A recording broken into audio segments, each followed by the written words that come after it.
नमस्कार दोस्तों, मैं डॉक्टर पीयूष तिवारी और आज हम समझेंगे कि लैसिक सर्जरी की कॉस्ट में इतनी वेरिएबिलिटी होती क्यों है।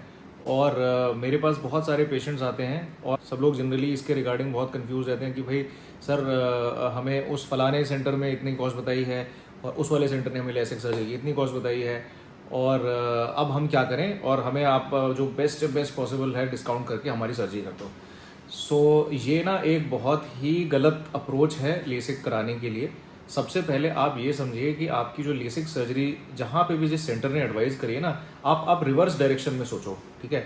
कि आप वेरिएबिलिटी इतनी देखोगे कि आपको एक सेंटर सेम चीज़ की अपेरेंटली सेम चीज़ का कॉस्ट 50,000 बोलेगा और दूसरा सेंटर आपको 1 लाख बोल देगा। सो आप इसको ना सबसे पहले ये समझो कि ऐसा बिल्कुल भी नहीं होता कि यार दोनों सेंटर्स जो हैं वो सेम चीज़ कर रहे हैं। आपको इफेक्ट सेम हो सकता है बट टेक्नोलॉजी सेम यूज हुई कि नहीं हुई, क्या आप उस चीज़ का करेक्ट वैल्यू दे रहे हो, आप जो अमाउंट पे कर रहे हो उसका आपको जो बेनिफिट है वो मिल भी रहा है कि नहीं मिल रहा, सबसे पहले ये समझो। सो आप ना अब रिवर्स डायरेक्शन में इसको पूरा लो। सबसे पहले आपने क्या पूछना है, आपने सबसे पहले पूछना है कि सर हम जो मशीन यूज़ करेंगे वो मशीन कौन सी है, लेसिक सर्जरी के लिए जो मशीन यूज़ कर रहे हैं वो कौन सी है। तो एग्जाइमर प्लेटफॉर्म के लिए जो कुछ अच्छी मशीन्स हैं, मैंने आप इस पर एक पहले भी वीडियो बना रखा है, उसको भी आप जाके देख सकते हैं। तो उसमें सबसे अच्छी मशीन्स में एक कॉन्ट्यूरा विजन मशीन है, शुंड की मशीन है, शुंड मारिस 1050, मेल 90 एक बहुत अच्छी मशीन है, टीनियो एक अच्छी मशीन है। तो इन मशीन्स के ऊपर अगर आपकी लेजर सर्जरी हो रही है, सो जनरली यू नो कि आपका जो एग्जाइमर प्लेटफॉर्म है वो अच्छा प्लेटफॉर्म यूज हुआ है। सेकेंडली आपकी जो मशीन्स हैं जो सर्जन यूज कर रहे हैं वो कितनी पुरानी है, कितनी वेल मेंटेन्ड है, इसके बारे में भी आपको थोड़ा सा आइडिया लेना पड़ेगा। अब कॉस्ट को डिटरमाइन करता है एक और फैक्टर, वो फैक्टर है कि क्या आपकी आंख में फेम्टो लेजर हुआ है, क्या आपकी आंख में फ्लैप बनाने के लिए फेम्टो लेजर का यूज हुआ है, या फिर उसमें हमने एक माइक्रो केरेटोम यानी कि हमने एक ब्लेड वाली डिवाइस यूज करी है जिससे आपकी फ्लैप बनाई जाती है। अगर फेम्टो लेजर हो रहा है आंख में तो जनरली 90-95,000 एक अच्छी फेयर कॉस्ट है। अगर वो नहीं है तो ऑब्वियस सी बात है भाई, इतना ज़्यादा कॉस्ट का कोई मतलब ही नहीं बनता। देन जनरली आपका मैक्सिमम 60-70,000 से ज़्यादा उसका कॉस्ट नहीं होता, ठीक है। अब बात करेंगे सर्जन एक्सपीरियंस की। सर्जन एक्सपीरियंस बहुत ज़्यादा वेरिएबल है और ये आपको जानने का सिंपल तरीका है। सबसे पहला डॉक्टर का जो एक ट्रैक रिकॉर्ड है वो आप देख सकते हैं, वर्ड ऑफ माउथ, उससे आपको बहुत आइडिया मिलेगा। कई बार होता है हमारी फैमिली में कई लोगों ने लेज़र करा रखा होता है किसी एक पर्टिकुलर डॉक्टर से, सो ऑब्वियसली उनको पता होता है कि इनका जो रिजल्ट है अच्छा है।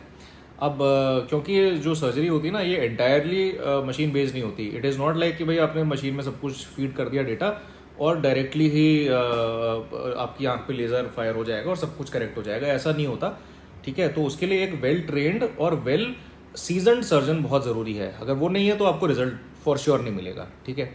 थर्ड चीज़ है कि सर्जन की टीम कैसी है और आपका जो हॉस्पिटल का टोटल ओवरऑल इंफ्रास्ट्रक्चर है ना वो कैसा है। तो सर्जन की टीम में सबसे इंपॉर्टेंट रोल प्ले करते हैं optometrist, because optometrist he eventually आपका नंबर निकालते हैं। सर्जन उसको चेक करते हैं, वेरीफाई करते हैं, बट सर्जन खुद से आपकी आंख का नंबर नहीं चेक करने वाले। अगर नंबर ही गलत कैलकुलेट हुआ है तो डजेंट मैटर यार आप कौन सी मशीन यूज़ कर लो, आपका रिजल्ट खराब ही आएगा, ठीक है। अच्छा, अब एक और इसके अलावा एक पॉइंट है जिसको बहुत ज़्यादा लोग नज़रअंदाज करते हैं कि आपका कौन कौन सा इक्विपमेंट यूज़ हुआ है टेस्टिंग के लिए। सो इसमें कॉमन टेस्ट जो हम लोग करते हैं जनरली अपने सारे पेशेंट्स के लिए, उसको हम एक टेस्ट कहते हैं टोपोग्राफी, दूसरा टेस्ट होता है आपकी एक्सियल लेंथ, थर्ड टेस्ट होता है आपका रेटिनल स्कैन जिसे हम ऑप्टो स्कैन भी कहते हैं, फोर्थ टेस्ट इसमें होता है एपिथेलियम का पैकीमेट्रिक मैप। सो ये चारों टेस्ट करने के बाद इसके अलावा कुछ ड्राइनेस के भी टेस्ट होते हैं, वो सारे करने के बाद हम एवेल्युएट करते हैं और प्लान बनाते हैं एंड फाइनल लास्ट में हम एक कॉन्टूरा स्कैन करते हैं आँख का, जिससे आपकी आँख की सरफेस पे जो इरेगुलरिटीज़ हैं उनको ट्रीट करने का एक मैपिंग करते हैं प्लान बना के। Then we fire the laser. खाली लेज़र मशीन और सर्जन के अलावा ये सारे टेस्ट भी उतने ही इंपॉर्टेंट हैं आपकी लेज़र सर्जरी के लिए। अब एक फैक्टर होता है मार्केटिंग कॉस्ट। जो बहुत बड़े सेंटर्स होते हैं उनकी मार्केटिंग कॉस्ट बहुत ज़्यादा हाई होती हैं एंड ऑब्वियसली भाई जो मार्केटिंग कॉस्ट है कहीं ना कहीं से तो रिकवर करता है ये सेंटर। सो इवेंचुअली किससे रिकवर करता है, पेशेंट से रिकवर करता है, राइट।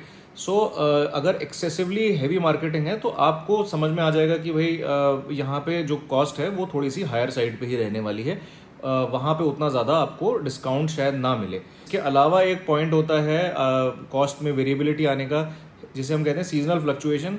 सारी टाइप की सर्जरीज में ना एक पर्टिकुलर टाइम होता है जिसमें कि बहुत ज़्यादा बल्क में सेंटर्स कर रहे होते हैं लेज़र, उस टाइम पे आपको डिस्काउंट मिलने की पॉसिबिलिटी थोड़ी कम है।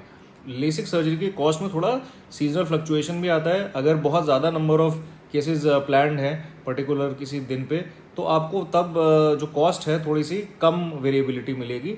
और अगर उतना ज़्यादा रश नहीं है तो आपको हो सकता है थोड़ा बहुत 5-10 थाउजेंड का डिस्काउंट हेयर एंड देयर मिल जाए।